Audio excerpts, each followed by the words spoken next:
അപ്പൊ ഇന്നത്തെ നമ്മുടെ ഒരു ചെറിയൊരു കുക്കിംഗ് ഫസ്റ്റ് എനിക്ക് കുറച്ച് കുക്കിംഗ് പരിപാടികളൊക്കെ ഉണ്ട്. അപ്പൊ കുക്കിംഗ് ആണെന്നുണ്ടെങ്കിലും ഒരുപാട് സന്തോഷത്തോട് കൂടിയിട്ടാണ് കേട്ടോ ഞാൻ ഇന്നത്തെ ഈ ഒരു കുക്കിംഗ് ഒക്കെ ഞാൻ സ്റ്റാർട്ട് ചെയ്യാൻ പോണത്. സത്യം പറഞ്ഞു കഴിഞ്ഞാൽ ഇന്നെന്ന് വെച്ച് കഴിഞ്ഞാൽ രാവിലെ അല്ല, ഇപ്പൊ ഒരു ഉച്ച കഴിഞ്ഞ് 4:30-5 മണി ഒരു ഈവനിങ് ആയിട്ടാണ് ഞാൻ കുക്കിംഗ് ഒക്കെ സ്റ്റാർട്ട് ചെയ്യാൻ പോണേ.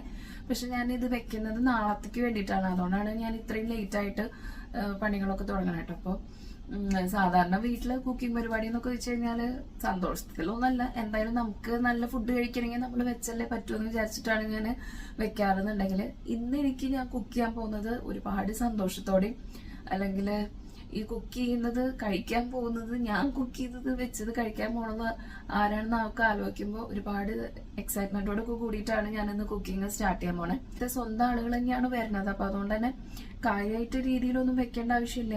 ഒരു മീൻകറി വെക്കണമെന്ന് വിചാരിക്കുന്നുണ്ട്. കാരണം നാളെ ഫുള്ള് റെസ്റ്റ് എടുക്കാലോ എന്ന് വിചാരിച്ചിട്ടാണ് കേട്ടോ ഇന്ന് തന്നെ പരിപാടിയൊക്കെ ചെയ്തു വെച്ച് കഴിഞ്ഞാൽ പിന്നെ നമുക്ക് നാളെ സമാധാനമായിട്ട് ഇരിക്കാലോ, വേറെ പണിയൊന്നും ഇല്ലാണ്ട്.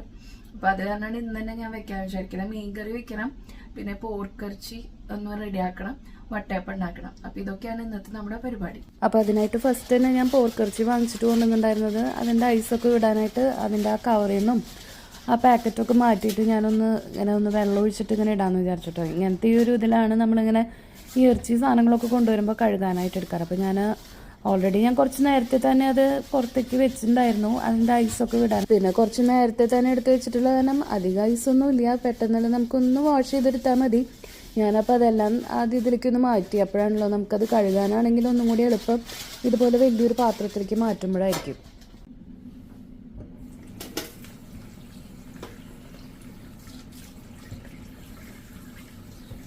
ഞാൻ ആദ്യം തന്നെ പോർക്കിറച്ചിയൊക്കെ ഒന്ന് കഴുകി വെച്ചിട്ടുണ്ട്. പക്ഷെ ഞാൻ നോക്കിയപ്പോൾ അത് കുറച്ചുകൂടി വലിയ പീസാണ്. അപ്പൊ ഞാൻ ഇനി അതിനൊന്ന് ചെറുതാക്കി ഒന്ന് കട്ട് ചെയ്യണം, ഒന്നും കൂടി ചെറിയ പീസുകളാക്കണം. എല്ലാതും അല്ല, എന്നാലും ചിലതൊക്കെ. പിന്നെ ഫസ്റ്റ് പോർക്ക് വെക്കുന്നേക്കാളും മുന്നേ വട്ടയപ്പത്തിനുള്ള മാവാക്കി വെക്കാം. കാരണം അത് മാവ് പൊന്തി വന്നിട്ട് വേണമല്ലോ നമുക്ക് പിന്നെ അത് വട്ടയപ്പം റെഡിയാക്കി എടുക്കാനായിട്ട്. അപ്പൊ അത് കാരണം വട്ടയപ്പത്തിന്റെ മാവിന്റെ പണികൾ ഫസ്റ്റ് സ്റ്റാർട്ട് ചെയ്യാം. നാളികേരമൊക്കെ ഞാൻ ഓൾറെഡി പുറത്തേക്കൊക്കെ എടുത്തു വെച്ചിട്ടുണ്ടായിരുന്നു ഇത് ഉണ്ടാക്കാൻ വേണ്ടിയിട്ട്. അപ്പോൾ ഫസ്റ്റ് വട്ടയപ്പത്തിനുള്ള മാവ് മിക്സ് ചെയ്ത് മാവ് ആക്കി വെച്ചിട്ട് പിന്നെ നമുക്ക് പോർക്കിറച്ചിയുടെ പണി തുടങ്ങാം. അങ്ങനെ ഞാൻ വട്ടയപ്പത്തിനുള്ള മാവൊക്കെ റെഡിയാക്കിയിട്ടോ. അതിലേക്ക് പൊടിയൊക്കെ ഇട്ടു, പിന്നെ നാളികേരവും ഏലക്കായും അങ്ങനെ ഇതെല്ലാം കൂടി ഇട്ടിട്ട് ഇനി ഇത് ഒന്ന് മിക്സ് ചെയ്തിട്ട് വെക്കണം. കുറച്ച് ലൂസാന്ന് തോന്നുന്നു. ലൂസാന്ന് തോന്നുകയാണെങ്കിൽ കുറച്ചുകൂടി പൊടി ഇട്ടിട്ട് നമ്മുടെ ഇഡ്ഡലി മാവിൻ്റെ ആ ഒരു കൺസിസ്റ്റൻസിയിലേക്ക് ആക്കിയെടുക്കണം. എനിക്ക് ആ മാവ് നല്ല ലൂസായ പോലെ തോന്നിയിട്ടോ, കുറച്ച് വെള്ളം കൂടുതൽ പോലെ. അത് കാരണം ഞാൻ കുറച്ചുകൂടിയും പൊടി കൂടുതൽ എടുത്തിട്ടുണ്ടായിരുന്നു എനിക്ക് തോന്നുന്നു. പക്ഷെ അത് കുറച്ച് ലൂസായിട്ട് അങ്ങനെ ഇരിക്കുമ്പോൾ ഉണ്ടാക്കുന്നതായിരുന്നു ഒന്നും കൂടി സോഫ്റ്റ് ആവാൻ തോന്നുന്നു. ഞാൻ കുറച്ചുകൂടി പൊടിയിട്ട കാരണം ചെറുതായിട്ടൊന്ന് ഹാർഡായ പോലെയുണ്ട്. സാധാരണ ഉണ്ടാക്കുമ്പോൾ എനിക്ക് കറക്റ്റ് അളവ് തോന്നാറുണ്ട്. ഇപ്രാവശ്യം എന്തോ കുറച്ച് ഇങ്ങനെ ലൂസായി ഇരിക്കുന്ന പോലെ തോന്നിയ കാരണം കുറച്ചും കൂടി ഞാൻ പൊടിയിട്ട കാരണം കുറച്ചൊന്ന് ഹാർഡായ പോലെ തോന്നി. എല്ലാ പീസൊന്നും കുഴപ്പമില്ല, പക്ഷെ ചില പീസുകളൊക്കെ ഒരുപാട് ഭയങ്കര സൈസ് കൂടുതലാണ്, ഭയങ്കര കട്ടിയിലുള്ളത്. ഇവിടെ എന്ന് വെച്ച് കഴിഞ്ഞാൽ ഇതിങ്ങനെ മെഷീനിൽ കട്ട് ചെയ്ത് വരുന്നതായതുകൊണ്ട് തന്നെ നമുക്കിത് കിട്ടുമ്പോഴത് ഏത് ഇതിലാണ് കട്ട് ചെയ്തതെന്നുള്ളത് അറിയുള്ളൂ. എത്ര പറഞ്ഞാലും ചില ആളുകൾ നമുക്ക് വേണ്ട ഒരു അളവിൽ കട്ട് ചെയ്ത് തരും, ചിലർ ഈ പറഞ്ഞ പോലെ ഭയങ്കര സൈസ് വലുതായിരിക്കും. അപ്പം നമുക്ക് ഇത്രയൊരു സൈസ് മതിയായിരുന്നു. ഇപ്പം ഞാൻ കട്ട് ചെയ്തിട്ടാണ് കേട്ടോ ആ ഒരു സൈസിലേക്ക് മാറ്റി. അപ്പം അത് കാരണം ചില പീസുകളൊക്കെ ഒരു നല്ല വലിയ സൈസിലുണ്ട്. അപ്പം അതിനൊക്കെ ഒന്ന് കട്ട് ചെയ്തിട്ട് നമുക്ക് ആവശ്യമുള്ള ഒരു എന്താ പറയുക അതിലേക്ക് ആ ഒരു സൈസിലേക്ക് കട്ട് ചെയ്തെടുക്കണം. ആദ്യം കൊണ്ടുവന്ന ഇറച്ചിനെ ഞാനൊന്ന് ആദ്യം കട്ട് ചെയ്തതാണ് കേട്ടോ. പക്ഷെ വീട്ടിൽ നിന്ന് അവർ വന്നപ്പോൾ, അതായത് എൻ്റെ അപ്പച്ചനമ്മി വരുന്നതിനാണ് ഞാനിതൊക്കെ വെക്കുന്നത്. അപ്പോൾ അവർ വന്ന് എല്ലാവരും കഴിച്ചപ്പോൾ കുറച്ചുകൂടി ചെറിയ പീസ് ആക്കാമായിരുന്നു എന്നുള്ളതിൽ പറഞ്ഞു. ഇത് ഇത്രയും വലിയ പീസിനെയാണ് ഞാൻ ഒന്നുകൂടി കട്ട് ചെയ്ത് പീസാക്കിയത്. പക്ഷെ പിന്നെയും കുറച്ചുകൂടി ചെറിയ പീസാന്നല്ലെന്ന് പറഞ്ഞു. അത് ഭാഗ്യം പോലെ ഇരിക്കും. ചില സമയത്ത് അവർ കട്ട് ചെയ്ത് തരുമ്പോൾ കറക്റ്റ് നമ്മുടെ ആവശ്യത്തിനുള്ള ഒരു ഇതിലാക്കി തരും. എന്നാൽ ഇനി വലിയ പീസ് വേണ്ടാന്ന് പറഞ്ഞു കഴിഞ്ഞാൽ ചില സമയത്ത് ഭയങ്കര ഇങ്ങനെ നൈസാക്കി കട്ട് ചെയ്യും. അപ്പോൾ അത് നമ്മൾ റോസ്റ്റ് ചെയ്ത് ഇങ്ങനെ ഇതാക്കി വരുമ്പോഴേക്കും അതിൻ്റെ നെയ്യൊക്കെ ഉടഞ്ഞ് എന്താ പറയുക പൊടിഞ്ഞ പോലെ ആയിട്ടുണ്ടാവും. അത് ഭാഗ്യം പോലെ ഇരിക്കും. നമ്മൾ തന്നെ കട്ട് ചെയ്തെടുക്കുന്നതാണ് നല്ലതെന്നാണ് ഇപ്പോൾ മനസ്സിലായത്. പോർക്ക് ഇപ്പം നമ്മൾ എന്താ പറയുക അങ്ങനെ നുറുക്കി കട്ട് ചെയ്ത് കൊണ്ടുവന്നാലും ഒന്നെങ്കിൽ ആശാനം വെച്ചിട്ട് അല്ലെങ്കിൽ കളരിക്ക് പുറത്തു വന്ന ഒരവസ്ഥയാണ്. കാരണം ഒന്നെങ്കിൽ ഇത് ഭയങ്കര നൈസാക്കിയിട്ട് കട്ട് ചെയ്തിട്ടായിരിക്കും വരാം, അല്ലാന്നുണ്ടെങ്കിൽ ഇതുപോലെ നല്ല വലിയ പീസ്. പിന്നെയും വലിയ പീസായി കഴിഞ്ഞാൽ വലിയ കുഴപ്പമില്ല, പിന്നെ നമ്മുടെ ഇഷ്ടത്തിന് പിന്നെയും കട്ട് ചെയ്യാൻ പറ്റുള്ളൂ. ചെറിയ പീസാക്കി കൊണ്ടുവന്നു കഴിഞ്ഞാൽ നമുക്ക് അതൊന്നും ചെയ്യാൻ പറ്റില്ല. അതിനേക്കാളും പിന്നെ ഇതൊരു സമാധാനം, നമ്മുടെ ആവശ്യത്തിന് ഇനിയായാലും കട്ട് ചെയ്തെടുക്കാമല്ലോ എന്നുള്ള കാരണം. അങ്ങനെ പോർക്കിറച്ചി കട്ട് ചെയ്തതിന് ശേഷം പിന്നെ അതിലേക്ക് ആവശ്യത്തിനുള്ള പൊടികളൊക്കെ ഇട്ടു. മുളക് പൊടി, മഞ്ഞൾപ്പൊടി, കുരുമുളക്, മല്ലിപ്പൊടി, അങ്ങനെ പൊടികളും അതുപോലെ ഇഞ്ചി, പച്ചമുളക്, വെളുത്തുള്ളി ഇതൊക്കെ നന്നായി ചതച്ചിട്ടുള്ളതും അങ്ങനെ എല്ലാം കൂടി മിക്സ് ചെയ്തിട്ട് ഞാനൊരു അരമണിക്കൂറെങ്കിലും മിനിമം വെക്കാനായിട്ട് നോക്കാറുണ്ട്. അത് കഴിഞ്ഞിട്ടാണ് പിന്നെ അതിനൊന്ന് വേവിച്ചെടുക്കാറ്.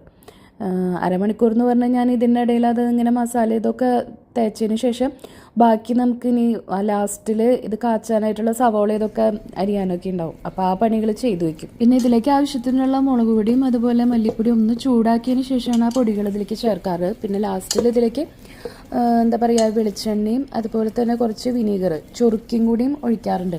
ഇതെല്ലാം കൂടിയിട്ട് അതിൻ്റെ ആ ഒരു ഇറച്ചിയിലൊന്നത് നമ്മളിട്ട പൊടികളൊക്കെ പിടിക്കാൻ വേണ്ടിയിട്ട് ഇത് രണ്ടും കൂടി ഇട്ടു. പിന്നെ അതിലേക്ക് ലാസ്റ്റിൽ പിന്നെ അതിൻ്റെ മെയിനായിട്ടുള്ള നമ്മുടെ സംഭവം വേപ്പിൻ്റെ ഇല കേട്ടോ, വേപ്പിൻ്റെ ഇലയും കൂടി ഇടാറുണ്ട്. അങ്ങനെ ഇതെല്ലാം കൂടി ഇട്ടതിന് ശേഷം ഇനി നമ്മളതൊരു അരമണിക്കൂറെങ്കിലും മിനിമം നമ്മൾ ബാക്കി പണികളൊക്കെ ചെയ്ത് വരുമ്പോഴേക്കും ആവും. അത് വെച്ചതിന് ശേഷം ഒരു 3 വിസിൽ വെച്ചിട്ട് വെക്കുമ്പോഴേക്കും പോർക്കിറച്ചി വെന്ത് കിട്ടും. ഞാനപ്പോൾ ഈ പണികളൊക്കെ ഉള്ള കാരണം അതിൻ്റെ ഇടയിൽ ചായ കുടിച്ചിട്ടുണ്ടായിരുന്നില്ല. അപ്പോൾ എന്തായാലും ഇനി പോർക്കിറച്ചി വേവാനായിട്ട് കുറച്ച് സമയം എടുക്കുമല്ലോ, അപ്പോൾ ആ ഒരു സമയത്തിനുള്ള ചായ കുടിക്കാൻ വിചാരിച്ചു. പിന്നെ എന്താ പറയുക, കുറച്ച് പരിപ്പൊടിയും സാധനങ്ങളൊക്കെ മേടിച്ചു കൊണ്ടുവന്നിട്ടുണ്ടായിരുന്നു. അങ്ങനെ പരിപ്പൊടിയും ചായയും കൂടിയിട്ട് കഴിക്കായിരുന്നു. അപ്പോൾ വീട്ടിലേതോ ഒരു സിനിമ വെച്ചിട്ടുണ്ടായിരുന്നു. അപ്പോൾ ആ സിനിമയൊക്കെ കണ്ട് ഇനി പോർക്കിറച്ചി വേവാനും അതുപോലെ തന്നെ നമ്മുടെ വട്ടയപ്പത്തിലുള്ള മാവ് പൊന്തി വരാൻ എന്തായാലും ഒരു 3-4 മണിക്കൂർ എടുക്കും. അപ്പോൾ ആ ഒരു സമയം കുറച്ച് നമുക്കൊന്ന് റെസ്റ്റ് എടുക്കാൻ കിട്ടി. കാര്യമുള്ള വലിയ പണികളൊന്നുമില്ല, എന്നാലും നമ്മളെപ്പോഴും ഇങ്ങനെ റെസ്റ്റ് എടുത്തെടുത്തേ കുറച്ച് പണി ഇങ്ങനെ വന്നപ്പോൾ ഇരിക്കാണ്ട് ഒരു സമാധാനമില്ല.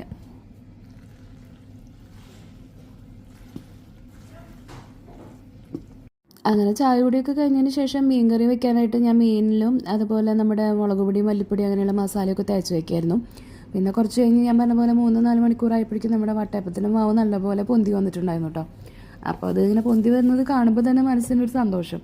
നമുക്ക് ഉണ്ടാക്കാനുള്ള ഇതായി. ഇവിടെ വട്ടയപ്പം ഉണ്ടാക്കുന്ന പണിയല്ല പ്രശ്നം, പക്ഷെ നമുക്ക് ഒറ്റ ട്രിപ്പിൽ നമുക്ക് ഇങ്ങനത്തെ ഈ വട്ടയപ്പം ഉണ്ടാക്കാനായിട്ട് ഇങ്ങനെ ഒരുമിച്ചായിട്ടുള്ള അങ്ങനത്തെ തട്ടായിട്ടുള്ള ഒരു ഇതുണ്ടെങ്കിൽ എളുപ്പമാണ്. പക്ഷെ നമുക്ക് അങ്ങനെ ഇല്ല, ആ ഒരു പ്ലേറ്റേ ഉള്ളൂ. ആ ഒരു പ്ലേറ്റിൽ വേണം ഒരെണ്ണം ഉണ്ടാക്കി കഴിഞ്ഞാൽ അത് മാറ്റിയതിന് ശേഷം അടുത്തത് ഉണ്ടാക്കാൻ പറ്റുള്ളൂ. അപ്പോൾ അതുകൊണ്ട് അങ്ങനെ കുറച്ച് സമയം എടുക്കും. ഒറ്റ ട്രിപ്പിൽ തന്നെ നമുക്ക് എല്ലാം കൂടി വെക്കുകയാണെങ്കിൽ പണി എളുപ്പമായിരുന്നു. അങ്ങനെ നമ്മുടെ മീൻകറിയൊക്കെ റെഡിയാക്കി വെച്ചിട്ടുണ്ട്. നാളെ ആകുമ്പോഴേക്കും അത് കറക്റ്റ് ടേസ്റ്റ് ആവും എന്തായാലും. ഇപ്പോൾ രാവിലെ എണീറ്റിട്ട് ഇപ്പോൾ 6:15 കേട്ടോ ഇപ്പോൾ സമയം. രാവിലെ 6:15 എനിക്കാണെങ്കിൽ ഇന്നലെ ശരിക്കും പറഞ്ഞു കഴിഞ്ഞാൽ ഉറക്കം വരുന്നുണ്ടായിരുന്നില്ല.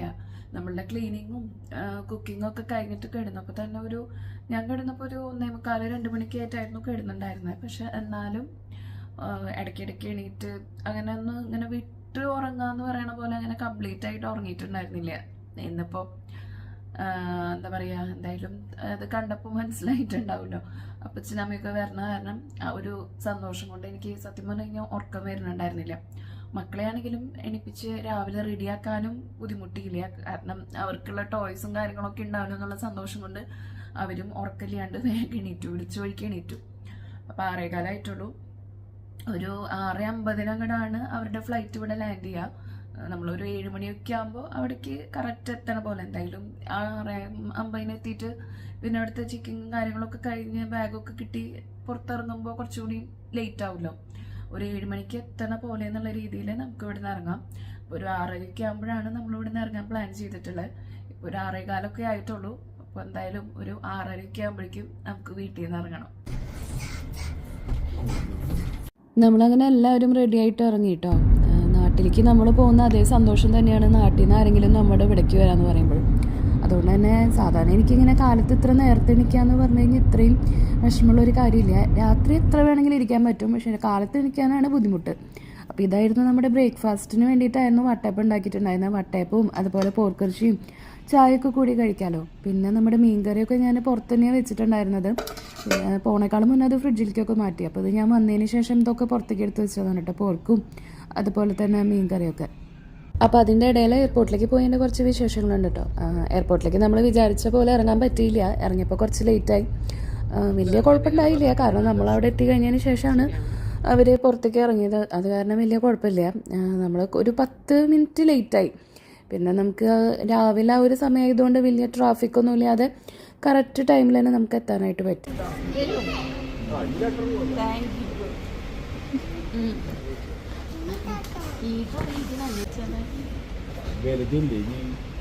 അങ്ങനെ അപ്പച്ചനും അമ്മയൊക്കെ നമ്മൾ വീട്ടിലേക്ക് എത്തിയിട്ട് പിന്നെ നാട്ടിൽ നിന്ന് കൊണ്ടുവന്നിട്ടുണ്ടായിരുന്ന കൂർക്കും പയറൊക്കെ ഉണ്ടായിരുന്നു കേട്ടോ. അപ്പോൾ അതൊക്കെ ഞാൻ വേഗം തന്നെ മാറ്റി. അതിങ്ങനെ അടഞ്ഞിങ്ങനെ ഒരു ഇതിൽ തന്നെ പാക്ക് ചെയ്തിരിക്കുമ്പോൾ അതിൻ്റെ ആ ഒരു ടേസ്റ്റ് മാറും. അപ്പോൾ അത് കാരണം കൊണ്ടുവന്ന വഴിക്ക് തന്നെ അതൊക്കെ മാറ്റിയിട്ട് വേഗം തന്നെ കഴുകിയിട്ട് വേറെ നമ്മുടെ കയ്യിലുള്ള വേറെ ബോക്സിലേക്കൊക്കെ മാറ്റായിരുന്നു കേട്ടോ. അപ്പോൾ ഈ നാടൻ പയറൊക്കെ ഇതേപോലെ തന്നെ നന്നാക്കിയിട്ടാണ് കൊണ്ടുവന്നിട്ടുള്ളത്. കൂർക്കയാണെങ്കിലും തൊലിയൊക്കെ കളഞ്ഞ് ക്ലീൻ ചെയ്തിട്ടുള്ളതാണ്. അപ്പോൾ ഇനി എനിക്ക് നേരെ എടുത്ത് ഉപ്പേരി വെച്ചാൽ മതി. അപ്പോൾ കൊണ്ടുവന്ന സാധനങ്ങൾ എന്തൊക്കെയാണെന്നുള്ളതിനെ കുറിച്ചിട്ടുള്ള വിശേഷമൊക്കെ വേറെ ഡീറ്റെയിൽ ആയിട്ട് കാണിക്കാം.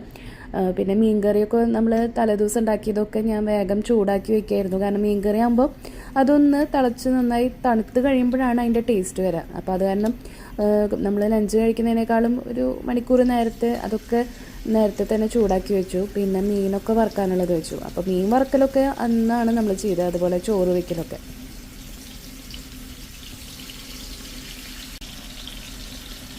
അപ്പോൾ നമുക്ക് ഇന്ന് ഉച്ചയ്ക്ക് കഴിക്കാനായിട്ട് നല്ല മീൻ വറുത്തതുണ്ട്. അതുപോലെ ഞാൻ ഉണ്ടാക്കിയിട്ടുള്ള മീൻ കറി, പിന്നെ നാട്ടിൽ നിന്ന് കൊണ്ടുവന്നിട്ടുള്ള ബീഫ് ഫ്രൈ ആണ് കേട്ടോ അതിൻ്റെ ഇടയിൽ കണ്ടത്. പിന്നെ കൂർക്ക് ഉപ്പേരി, കൂർക്ക് വേഗം എടുത്ത് കുറച്ച് അപ്പം തന്നെ ഉപ്പേരി കാച്ചി. പിന്നെ ഒരു ചെറിയൊരു സാലഡും പിന്നെ അതുപോലെ തന്നെ പോർക്കിറച്ചി നമ്മൾ തലേ ദിവസം വെച്ചിട്ടുണ്ടായിരുന്നതും. അപ്പോൾ ഇതൊക്കെയായിരുന്നു ഇന്നത്തെ നമ്മുടെ ലഞ്ചിനുണ്ടായിരുന്നത്. പിന്നെ ഈവനിങ് ഒക്കെ ആയപ്പോൾ നമ്മൾ അപ്പച്ചനും അമ്മയൊക്കെ വന്നതല്ല. അപ്പോൾ അത് കാരണം വെറുതെ നമ്മുടെ തൊട്ടടുത്ത് തന്നെയുള്ള ഒരു പാർക്കിലേക്ക് വെറുതെ ഒന്ന് പോയിട്ടുണ്ടായിരുന്നു. വെറുതെ പാർക്കിൽ നമ്മളെല്ലാവരും കൂടി ഒന്ന് കുറച്ച് നേരം നടക്കാനൊക്കെ പോയിട്ട് പിന്നെ നമ്മൾ തിരിച്ചു വന്നു. അപ്പോൾ ഇതൊക്കെയായിരുന്നു നമ്മളുടെ ഈ ഒരു 2 ദിവസത്തെ കുറച്ച് വിശേഷങ്ങളൊക്കെ. അപ്പച്ചനും അമ്മയും നാട്ടിൽ നിന്ന് വന്നപ്പോൾ കുറച്ച് സാധനങ്ങളൊക്കെ കൊണ്ടുവന്നിട്ടുണ്ട്. നമ്മുടെ വീട്ടിൽ തന്നെ ഉണ്ടാക്കിയിട്ടുള്ള, ഇപ്പോൾ നാട്ടിലാണെങ്കിൽ മാങ്ങയുടെയും ചക്കയുടെയൊക്കെ ഒരു സീസണാണല്ലോ. അപ്പോൾ കൊണ്ടുവന്ന സാധനങ്ങളൊക്കെ വേറൊരു വീഡിയോയിൽ കാണിക്കാം.